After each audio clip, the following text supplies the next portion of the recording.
চীন জাপান বিবাদ সামরিক উত্তেজনায় রূপ নিয়েছে। টোকিওর সঙ্গে কূটনৈতিক টানাপোড়েনের মধ্যেই দক্ষিণ চীন সাগরের বিতর্কিত এলাকায় ব্যাপক পরিসরে নতুন সামরিক মহড়া শুরু করেছে বেইজিং।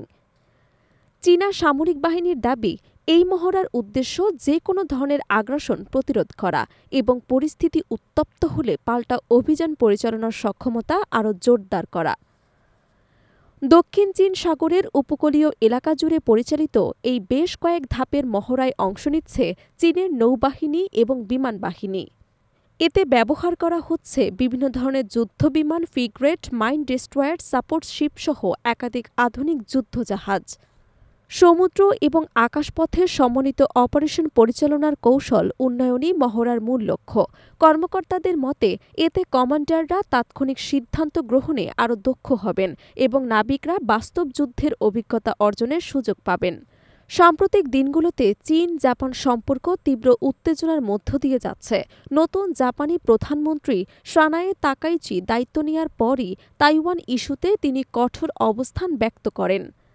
তিনি বলেন, তাইওয়ানের ওপর চীনের কোনো ধরনের হামলা হলে জাপান সরাসরি সামরিক প্রতিক্রিয়া জানাবে।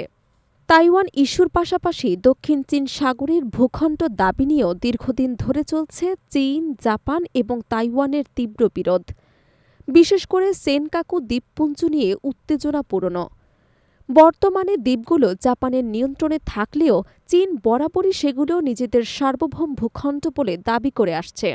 চীনের সামরিক মহড়াকে অনেকে জাপান এবং যুক্তরাষ্ট্রের প্রতি ক্ষমতার প্রদর্শন হিসেবে দেখছেন। অন্যদিকে জাপান বলছে, চীনের উস্কানিমূলক সামরিক কর্মকাণ্ড আঞ্চলিক শান্তি এবং সমুদ্রপথের নিরাপত্তাকে ঝুঁকির মুখে ফেলছে। তবে পরিস্থিতি ঠিক কোন দিকে যাবে তা এখনও স্পষ্ট নয়। তবে দক্ষিণ চীন সাগর এবং পূর্ব চীন সাগর ঘিরে দুই দেশের টানাপোড়েন পূর্ব এশিয়ায় আরও বড় ধরনের সামরিক উত্তেজনার ইঙ্গিত দিচ্ছে বলে মনে করছেন আন্তর্জাতিক নিরাপত্তা বিশ্লেষকরা।